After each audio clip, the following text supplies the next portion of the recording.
Hay un tema antes de esta semana picante que tuvo el gobierno, digamos que dejó al desnudo su endeblez y fragilidad, un tema muy polémico, que fue la visita de Milei a un templo presuntamente evangélico en el Chaco, en el cual Milei dio una exégesis, entre comillas, propia de la Biblia, en la cual plantea que el Estado en realidad es la representación del maligno en la tierra, que cada vez que avanza el Estado hay más pobreza, calamidades y miseria.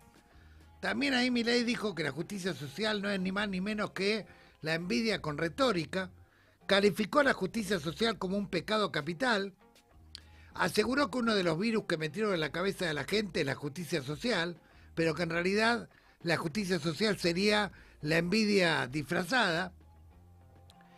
Defendió que Occidente se sostiene en valores judeocristianos como el trabajo, la responsabilidad, respeto a la ley, y que es el resultado de la aplicación sostenida de ciertos valores de raíz judeocristiana, el trabajo como vocación, la responsabilidad individual, la previsión y el respeto a la ley, a los cuales contrapone con la justicia social, y señaló que la izquierda, él, recordemos que para Milei la izquierda es absolutamente todo el mundo que no está en la ultraderecha, ha tergiversado estos valores y ha invertido el orden de los factores que conducen a la prosperidad.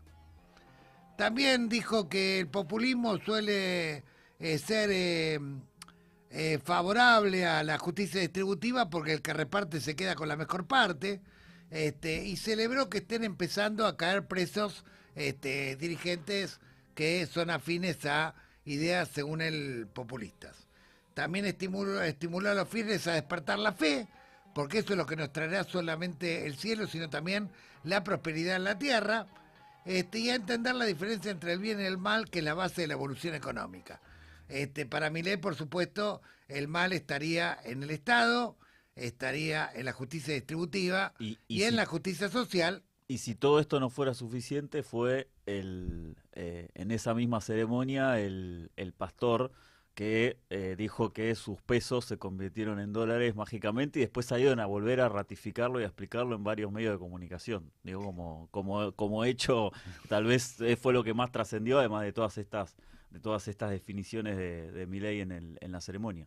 Sí, efectivamente un disparate, pero bueno, estamos con un compañero, un hermano, el presbítero evangélico Marcelo Figueroa, quien fue un colaborador y amigo de Francisco y ha participado mucho, incluso tuvo un programa de televisión con el cardenal Bergoglio, con el rabino Escorca, que se llamaba Diálogo Vigente, luego siguió colaborando con Bergoglio cuando fue papa, en todo lo que tiene que ver con el diálogo interreligioso, el diálogo ecuménico, y que entiende bastante de estas cuestiones y bueno, me gustaría, ¿cómo estás Marcelo? Primero, buenas tardes al programa Laudatista, al programa de la Alameda.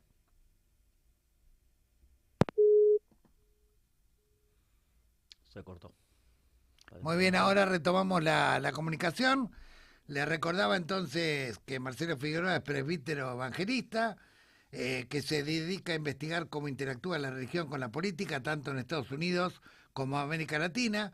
Condujo programas de televisión como Biblia, Diálogo Vigente, en los que promovió el ecumenismo. Este programa de Biblia, Diálogo Vigente estaba integrado por perspectivas cristianas y judías, junto a figuras como el rabino Abraham Escorca y el entonces cardenal Bergoglio, que luego fue, como todos sabemos, el Papa Francisco. Mantuvo una relación de amistad con Bergoglio desde hace más de 15 años, la que refuerza su enfoque ecuménico y su visión del diálogo interreligioso. Fue varias veces mencionado en medios argentinos y latinoamericanos como analista del fenómeno religioso, especialmente en su faceta de evangélico de derecha y su influencia política mediática. Ahora sí estamos en contacto con el hermano Marcelo. ¿Cómo estás, Marcelo? Estás en el ¿Qué tal, programa Gustavo? Laudatista, el programa de la Alameda. Bueno, Gustavo, gusto saludarte. ¿Cómo estás, hijo? Bien, Marcelo, bueno, nos gustaría, supongo que tendrás una opinión, una mirada respecto a la particular, entre comillas, exégesis que hizo Milei respecto a la Biblia, el Evangelio, la justicia social, el Estado, donde de alguna manera ubicó del lado del mal a todo lo que tuviera que ver con distribución, justicia social y al Estado, a los cuales se los agrupó como básicamente el campo del maligno. ¿Qué es lo que te suscitó, digamos, estas reflexiones de Milei en un presunto templo evangélico? Primero, aclarar que, bueno, vos sabés bien, pero seguramente a tu audiencia, no, no, gracias a Dios, ¿no? Dentro del mundo protestante, las ramas, entonces cada cual tiene su impronta, obviamente la de este pastor no es la mía, y Sí, otras iglesias que han trabajado inclusive fundando la Comisión de Derechos Humanos, la Convención Ecuménica de Derechos Humanos y demás. Dicho esto, simplemente quiero decirte que a mí no me extraña para nada, es más, lo estábamos esperando, este desembarco dentro de la derecha evangélica, porque forma parte de una semiótica y de una metodología de penetración mesiánica que comenzó hace muchos años, ya con Steve Bannon, Trump, después con Bolsonaro, y sí, ahora en Argentina, en México con Verástegui. Ese es un movimiento mundial en el cual se utiliza de alguna manera la Biblia de una manera fundamentalista para afianzar lo que no se puede unir, es la extrema derecha y los discursos del odio con el Evangelio, ¿no? Pero bueno, digo que no me extraña porque también un poco se carga bastante sobre, bueno, Milei habló sobre algo que no conoce, claramente no es un biblista, pero bueno, lo que sí que tengo obviamente de muy buena fuente que el discurso se lo escribió un biblista. ah, mirá. Entonces una persona que forma parte del grupo de derecha, un pastor fundamentalista, que sí le escribió todo, o sea, lo que él de alguna manera dijo no es algo que se le ocurrió, no es algo que realmente, porque aparte lo hizo público, que él le habían pedido, Laje le había pedido a ver, Ballerinis, el pastor, Sí, que Laje le había pedido a él unas reflexiones sobre Primero Samuel y demás, pero él no sabía que Laje se las iba a pasar a Milei para que las diera un discurso. Entonces, no tiene nada de inocente todo esto, nada de improvisación, lo leyó, es todo un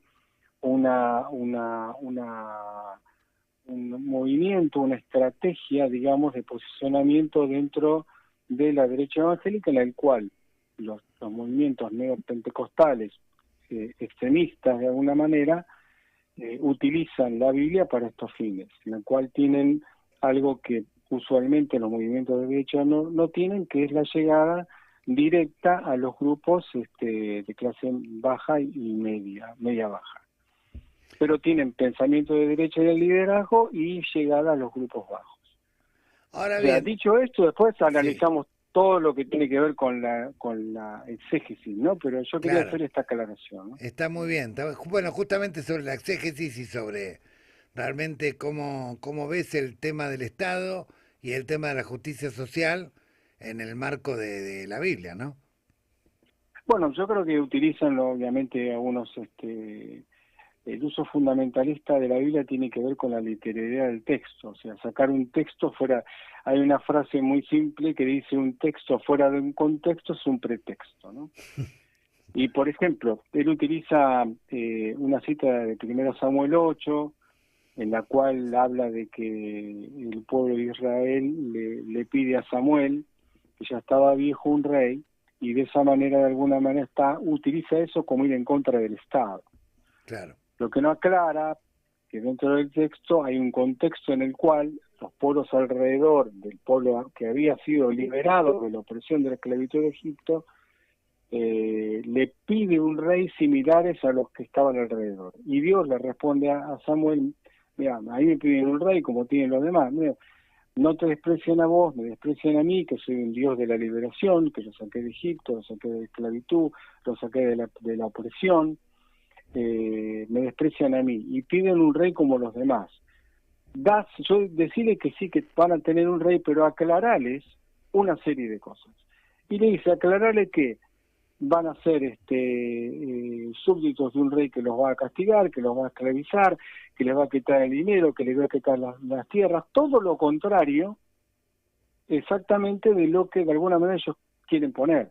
O sea, un rey totalitario, esclavizante, que no va a reconocer ninguno de los derechos que tienen en un régimen igualitario, digamos, de distribución de tierras que tenían los judíos en ese momento. O sea, lo más parecido a un gobierno de ultraderecha era lo que le estaba advirtiendo Dios a Samuel, avisar al pueblo que el rey los va a someter de esa manera. Claro.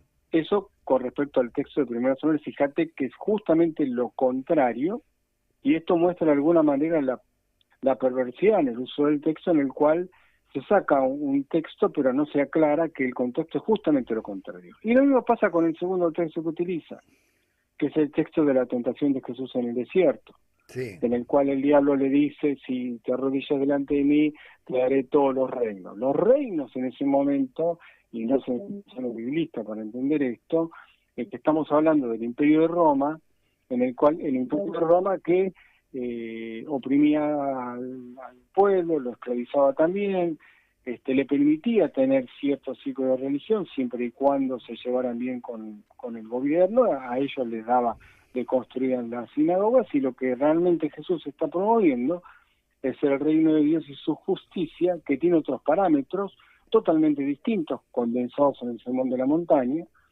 en el cual Jesús le dice claramente que no, esos reinos no son los que yo quiero, son los reinos opuestos a el Evangelio. Y justamente son los reinos asimilables a un César, a un imperio de Roma que estaba concentrado en un emperador, en este caso César, que de alguna manera se condice más a los ejemplos de economía o de sistemas políticos hegemónicos, de un pensamiento único, etcétera, etcétera. Fíjate hasta qué punto los dos textos que utiliza justamente son contrarios. Ni que hablar que lo que Dios dice, que es lo que Jesús dice, que es el Dios que no puede competir o compararse con el Dios, es el Dios dinero, que justamente es el Dios del capitalismo. Claro. El Dios de la codicia, y la envidia, justamente es al revés, porque el sistema capitalista está armado acerca del consumismo, en el cual yo quiero tener al otro, quiero tener lo que el otro tiene, que produce todo eso, todo ese germen de alguna manera que obviamente que no favorece a los que no tienen plata, sino a los otros. Podríamos hablar mucho más, pero justamente la visión de este Estado en contra, que Milei asimila de alguna manera a lo que pensamos de una manera diferente, justamente el texto bíblico que utiliza está hablando de lo que más lo muestra él. Por eso yo me adhiero un poco al comunicado de la Federación Argentina de Iglesias Evangélicas, que dice en realidad Milei no representa a Moisés, sino emparetado con el faraón. Claro, tal cual. Aparte, Moisés fue llamado a liberar la esclavitud, no a promoverla. Claro. Y sí, tal cual. Es como diría el Papa Francisco, el becerro de oro siempre reaparece, y en este caso Sí, sacando el texto fuera de contexto, ¿no? tal cual. Es exactamente eso. Marcelo, te agradecemos muchísimo estas reflexiones. Lamentamos tener poquito tiempo. Vamos a volver tranquilo. a entrevistarte porque siempre es muy valioso tu aporte. Y bueno, te mandamos un saludo muy grande. Mi hermano, aprovecho para mandarte un abrazo muy grande y te agradezco por todo lo que haces siempre. Gracias, Marcelo. Bueno, así hemos terminado el 7º programa de Laudatistas. Sin Cime, que estará reincorporada la semana que viene. Gracias, Angie, ahí en la operación técnica. Y entonces nos vemos lunes que viene. Nos 13 a vemos 14. el lunes que viene. Así es. Muchas gracias.